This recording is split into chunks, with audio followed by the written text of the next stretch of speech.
books is a sort of road into all of this, I think. You know, it's one of these things that's like earthing yourself back into the current of an older, softer, gentler way of doing things. The Grange is a beautiful house, very beautiful house with 10 acres of grounds, lovely grounds. And when people come, we want them to come not just to learn about what they're doing. Obviously we have great tutors and we're very fortunate to have found them, but not just about that, but to come and have a rest, a holiday, to meet like-minded people, to enjoy the food. That's an important part of it, so that they can come and not just learn, but have a whole weekend of meeting other people, enjoying themselves. One of the beauties of what we do here is the fact that we've got all the different disciplines running, so you can learn a bit about bookbinding, you can learn a bit about printing. It's a holistic approach to it, which you don't really get. There is nowhere doing that anymore.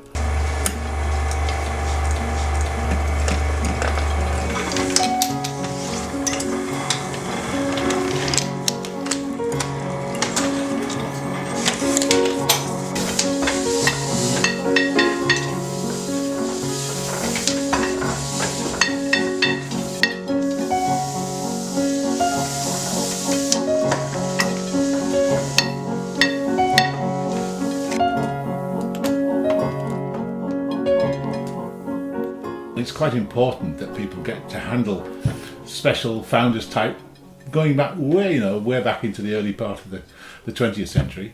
And then when you mix the metal with wood and the lovely old wooden faces, then you get some really quite interesting things that it's very hard to replicate digitally. There are one or two people still casting small type for hand setting, so you've just got to grab it and look after it. That's the main thing, because we can't replicate what they did 50 years ago.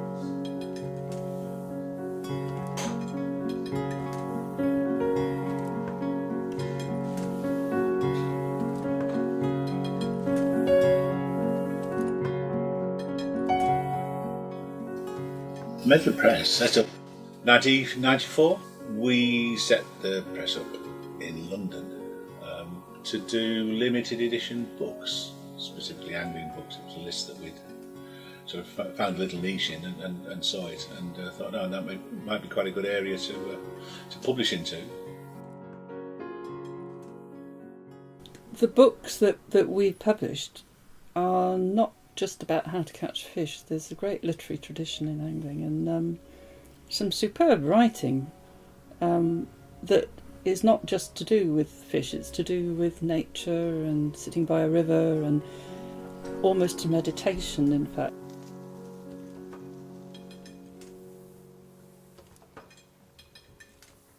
If you want to go back to traditional binding, then you can start by just making up a simple paperback book, for example. You learn how to fold and sew that book together and put a case on. But within a day, or certainly no more than 2, you can actually make a hardback book. I mean, nobody actually really believes that until they do it. So they'll sit down, they'll make what there's some things like a little book block where it's all sewn together. You can then make a little case up, insert it into the case, and you can walk away after a day and a half having made what looks like an incredibly professional sort of book like that.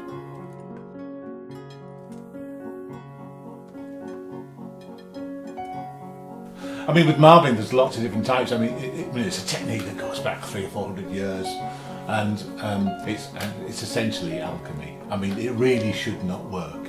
You get this nice tray of this sort of carrageen moss liquid, which just and you float sort of colours on top of it, and you lay the paper on, you peel it back, and it should not work. And at the end of a couple of days, you can actually do that yourself. You can take away 30, 40 sheets of paper with wonderful marbling on, and it's just such a magic process. What you've got here is it's an immersive experience where you come in, live it. We've got the bindery, we've got the press rooms, you're in there. Most of the time people are here, they are learning. It's very difficult to drag people out of the print room or the bindery because they're so much enjoying what they're doing.